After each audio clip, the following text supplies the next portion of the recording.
नमस्कार। Micro teaching के तहत जिस कौशल की आज हम बात करेंगे वो है पुनर्वलन कौशल। इससे पहले मैंने आपको प्रस्तावना कौशल और व्याख्या कौशल मैंने आपको करवा दिया। पुनर्वलन कौशल जो है, इससे पहले हमको ये जानना जरूरी है कि पुनर्वलन होता क्या है। पुनर्वलन कौशल से संबंधित पाठ्य योजना तैयार करने से पहले हमको इसका मीन पता होना चाहिए कि पुनर्वलन होता क्या है, पुनर्वलन के प्रकार कौन कौन से होते हैं और इस कौशल के घटक कौन कौन से। ठीक है, तो सबसे पहले हम आते हैं कि पुनर्वलन।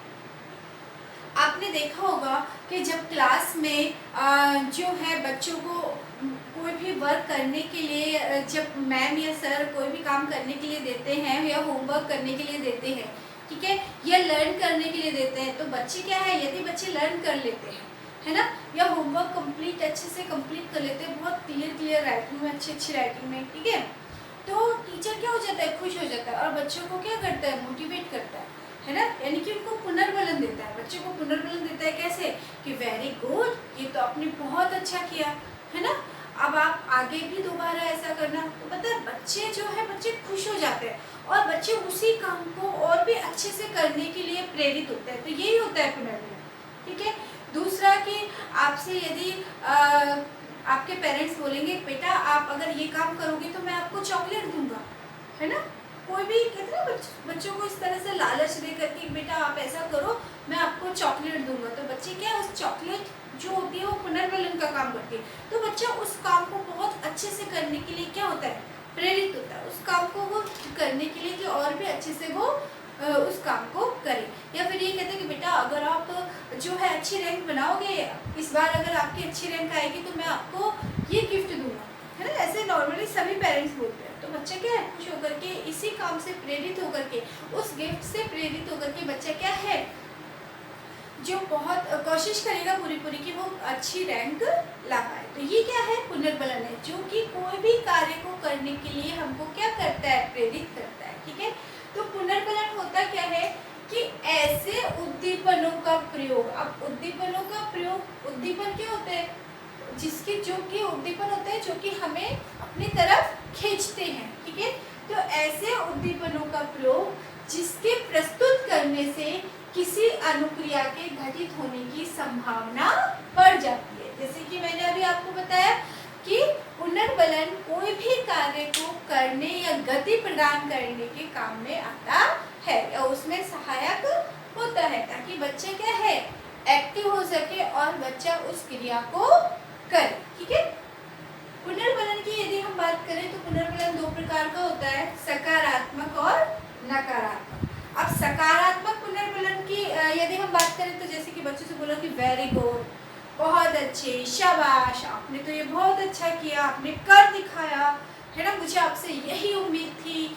ऐसे जो वर्ड्स होते हैं ना वो सकारात्मक पुनर्वलन होते हैं, यानी कि बच्चों के अंदर यदि और भी अच्छा करने के लिए जो बच्चे कर रहे हैं ना, उसे और भी अच्छा काम करने के लिए बच्चे को प्रेरित करते हैं। ठीक है, और नकारात्मक पुनर्वलन में क्या होता है कि यदि जो आशा एक अध्यापक करता है स्टूडेंट से, है ना, और उसके विपरीत यदि स्टूडेंट काम करता है या फिर किसी क्वेश्चन का स्टूडेंट जवाब नहीं दे पाता है या वो होमवर्क नहीं करता है या उसका प्रॉपर तरीके से वो होमवर्क नहीं किया होता है या वो लर्न नहीं करता है ना, या उसके कोई भी टेस्ट में उससे यदि क्वेश्चन पूछे जाते हैं तो वो क्वेश्चन नहीं बता पाता है, तो उसके लिए जो टीचर है वो क्या करता है, एक अध्यापक होगा वो नकारात्मक पुनर्वलन देगा। नकारात्मक पुनर्वलन कैसे, क्या कि आप कभी कुछ नहीं कर सकते हो, आपकी समझ में नहीं आता है, नहीं ये गलत है ना, फिर से प्रयास करो, फिर से कोशिश करो, है ना। तो कोशिश ये होनी चाहिए कि जो नकारात्मक पुनर्वलन है वो कम से कम दिए जाए, क्योंकि बच्चा जो एक्टिव होता है ना वो सकारात्मक पुनर्वलन से होता है, लेकिन फिर भी नकारात्मक पुनर्वलन की जहाँ आवश्यकता होनी चाहिए वह देना चाहिए।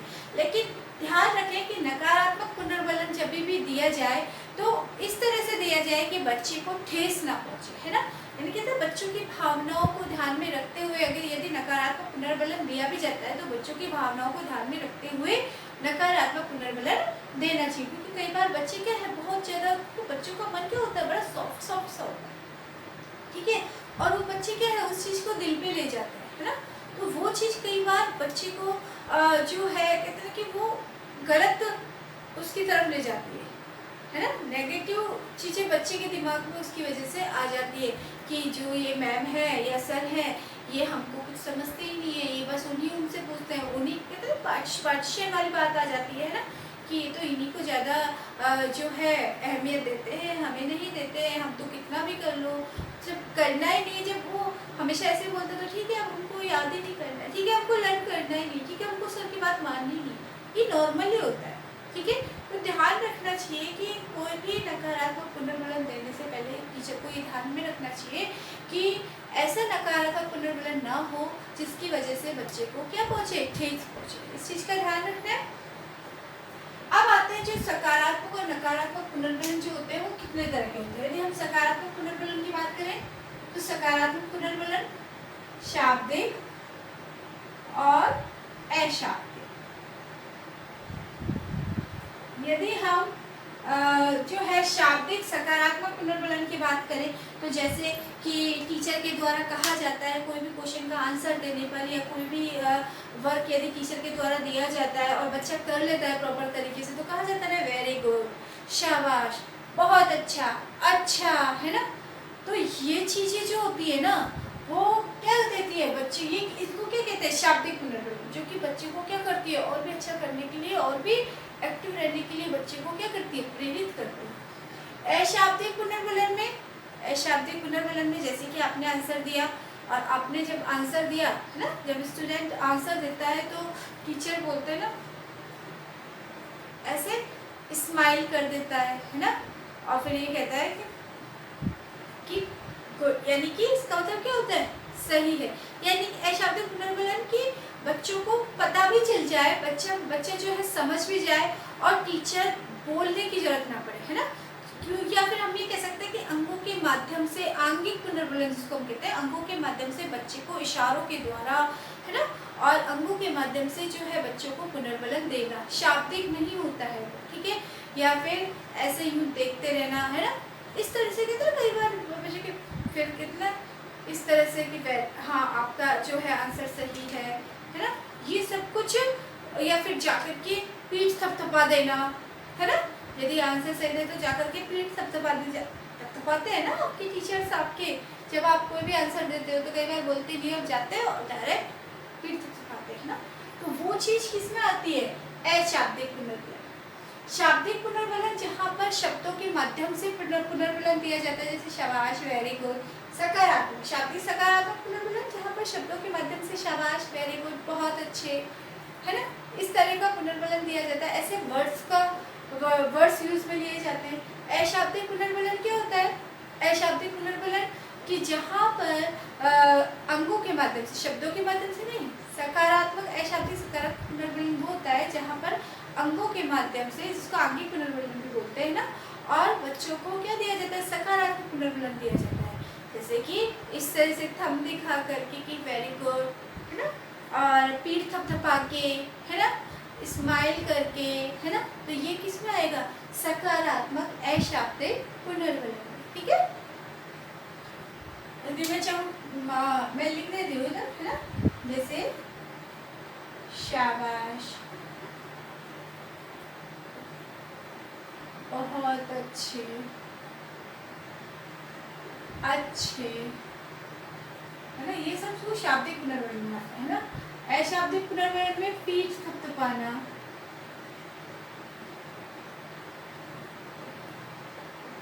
है ना, और पीठ थपथपाना, मुस्कुराना, है ना, ये सब किस में आते हैं, अशाब्दिक पुनर्वलन, जहाँ पे इसको हम आंगिक पुनर्वलन भी कहते हैं, ठीक है। अब आता है नकारात्मक। नकारात्मक पुनर्वलन भी वही होता है, शाब्दिक और अशाब्दिक।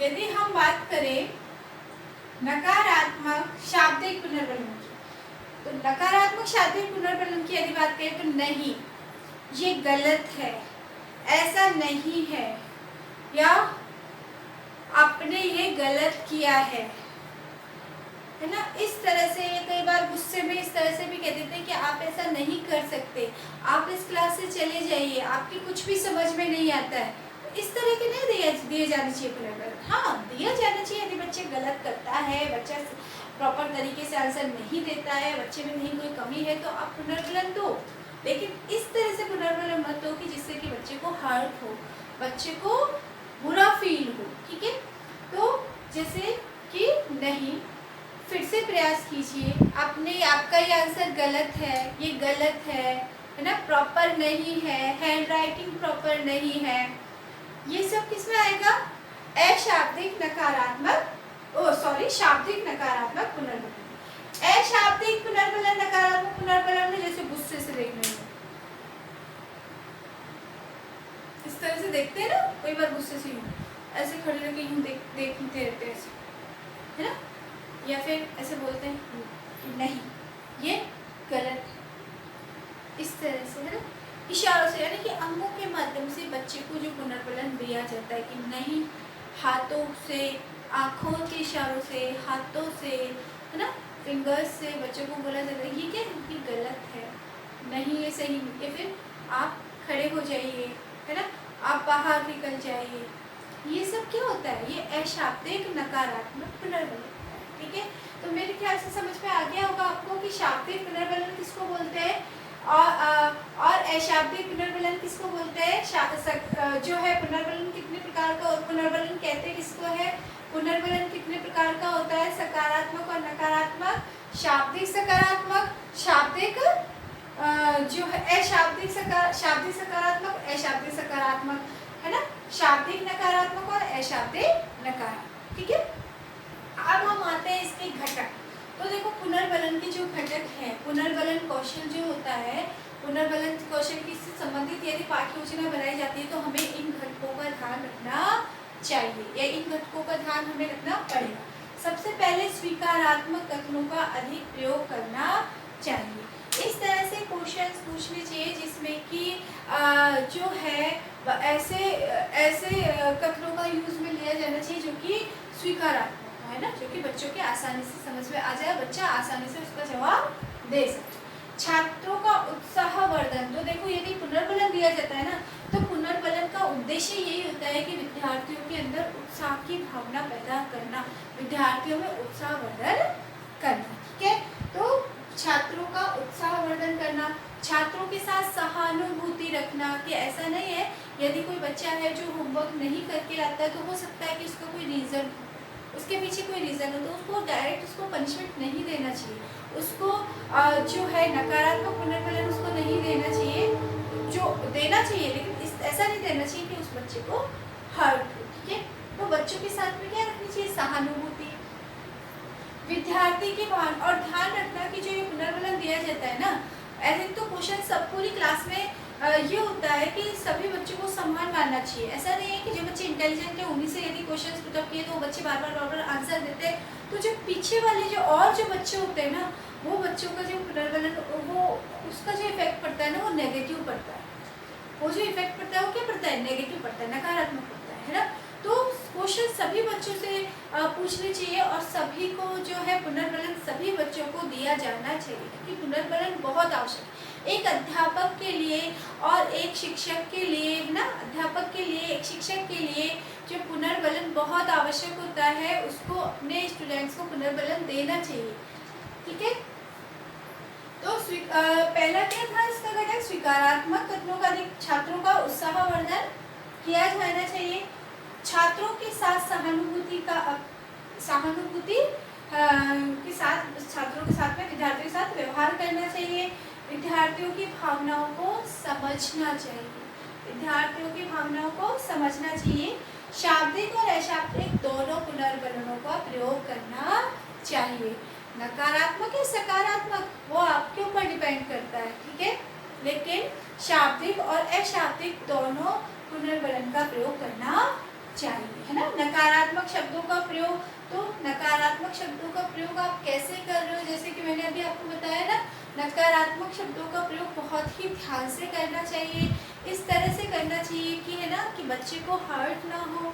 ठीक है, और बच्चा उससे बच्चे के ऊपर कोई गलत इफेक्ट ना पड़े। एक शब्द को बार बार कभी नहीं दोहराना चाहिए, एक शब्द को बार बार नहीं दोहराना चाहिए। विद्यार्थी क्रिया के अनुसार पुनर्बलन प्रदान करना। पुनर्बलन जो है ये यदि स्टूडेंट की क्रिया एक्टिविटीज को देखते हुए ही पुनर्बलन प्रदान करना, उसी के अकॉर्डिंग पुनर्बलन प्रदान करना चाहिए कि इसको शाब्दिक करना, इसको नकारात्मक पुनर्बलन प्रदान करना है या सकारात्मक पुनर्बलन प्रदान करना है। ऐसा नहीं है कि ये मेरा बहुत प्यारा स्टूडेंट है तो मैं इसको नकारात्मक पुनर्बलन प्रदान ना करूँ, ठीक है, और ये मेरा स्टूडेंट प्यारा स्टूडेंट नहीं है, वो शैतान है, तो इसको मैं सिर्फ नकारात्मक पुनर्बलन प्रदान करूँ। तो ये चीज़ क्या होती है, ये चीज़ गलत होती है। एक टीचर के लिए सभी स्टूडेंट्स क्या होने चाहिए, समान होने चाहिए। सही उत्तरों को शामपट पर लिखना। यदि कोई उत्तर किसी का आंसर यदि बच्चा नहीं दे पाए तो उन सभी आंसरों को क्या करना चाहिए, ब्लैक बोर्ड पर लिखना चाहिए। इस तरह से इसके अंदर यदि हम कहें पुनर्बलन कौशल में होता क्या है, पुनर्बलन कौशल में जो भी टीचर के द्वारा पढ़ाया गया होता है ना, जो भी प्रकरण एक अध्यापक के द्वारा पढ़ाया गया होता है उससे संबंधित क्वेश्चंस बच्चों से किए जाते हैं, ठीक है। और जब बच्चे उन क्वेश्चंस का आंसर देते हैं तो उसको बोलते हैं, आंसर देने के बाद में जो टीचर्स का जो रिएक्शन होता है ना, टीचर जिस तरह से रिएक्ट करते हैं, है ना, यानी कि वो ही क्या होता है, पुनर्बलन होता है, ठीक है। अगर सही जवाब है तो टीचर कैसे रिएक्ट करते हैं, है ना, अगर गलत जवाब बच्चे देते हैं तो टीचर कैसे रिएक्ट करते हैं, उनको यदि गलत जवाब देने पर उसके आंसर्स जो है ब्लैक बोर्ड पर किस तरह से लिखा जाता है, ये सारी चीज़ें जो है इस कौशल में ध्यान में रखनी चाहिए। तो आप चाहो एक बार मैं फिर से रिपीट कर देती हूँ कि पुनर्बलन किसे कहते हैं, कि ऐसे उद्दीपनों का प्रयोग जिसके प्रस्तुत करने से किसी अनुक्रिया के घटित होने की संभावनाएं बढ़ जाती है। क्या कहलाता है, पुनर्बलन कहलाता है। इसके पुनर्बलन के कितने प्रकार होते हैं, दो प्रकार, सकारात्मक और नकारात्मक। यदि हम सकारात्मक पुनर्बलन की बात करें तो शाब्दिक सकारात्मक, ठीक है, और अशाब्दिक सकारात्मक पुनर्बलन, ठीक है। यदि हम नकारात्मक पुनर्बलन की बात करें तो शाब्दिक नकारात्मक पुनर्बलन और अशाब्दिक नकारात्मक पुनर्बलन, ठीक है। यदि हम पुनर्बलन कौशल की घटकों की बात करें तो पहला घटक है स्वीकारात्मक कथनों का अधिक प्रयोग किया जाना चाहिए, छात्रों का उत्साहवर्धन, तीसरा है छात्रों के साथ सहानुभूति, चौथा है विद्यार्थियों की भावनाओं को समझना, पांचवा है शाब्दिक व अशाब्दिक दोनों का प्रयोग, दोनों पुनर्बलन का प्रयोग किया जाना चाहिए। नकारात्मक शब्दों का प्रयोग आप किस तरह से करते हो उस चीज का ध्यान रखना चाहिए। एक शब्द को बार बार नहीं दोहराना चाहिए। विद्यार्थी क्रिया के अनुसार पुनर्बलन प्रदान करना चाहिए और सही उत्तरों को शामपट पर लिखना चाहिए, ठीक है। इसमें ज़्यादा कुछ नहीं है, वो जो ऊपर की फॉर्मेलिटीज है वही होंगी, कक्षा है, प्रकरण है ना, समय अवधि है, कालांश है, दिनांक है, ठीक है। नीचे छात्र क्रियाओं में और छात्राध्यापक क्रियाओं, छात्राध्यापक क्रिया और छात्र क्रिया, ठीक है, क्रम संख्या, उसमें क्वेश्चंस पूछे जाते हैं, है ना, छात्राध्यापक क्रिया में। और जो है विद्यार्थी क्रिया के अंदर विद्यार्थी क्या करते हैं, जवाब देते हैं। उसके बाद में आता है पुनर्बलन, ठीक है, कि क्या पुनर्बलन जो है प्रदान किया। उसके बाद में आता है शामपट, कि आपने जो है जो क्वेश्चंस बच्चों ने जवाब नहीं दिए हैं, है ना, उनका आपने किस पे लिखा है, उनका आंसर आपने ब्लैक बोर्ड पे, ठीक है। तो इस चीज़ का ध्यान रखना है कि आपको इस तरह से जो है इसको तैयार करना है। तो आप चाहो तो एक बार इसका स्क्रीनशॉट ले लीजिए, ठीक है। तो यदि हम इसके फॉर्मेट की देखें तो फॉर्मेट कैसे बनेगा, वही क्रम संख्या, छात्राध्यापक क्रिया के अंदर आप जो है जो भी प्रकरण है उसी से संबंधित आपको 5 से 6 क्वेश्चंस आपको पूछने हैं। विद्यार्थी क्रिया में विद्यार्थी उसके जवाब देंगे। यदि जिस आंसर का जवाब विद्यार्थी नहीं देता है, ठीक है, तो उसमें लिख देंगे कि जो है जवाब नहीं दिया गया, विद्यार्थी के द्वारा जवाब नहीं दिया गया। और फिर टीचर के द्वारा शामपट पर, मतलब कि शामपट पर प्रयोग करके और उसका आंसर अध्यापक के द्वारा लिखा जाता है, ठीक है।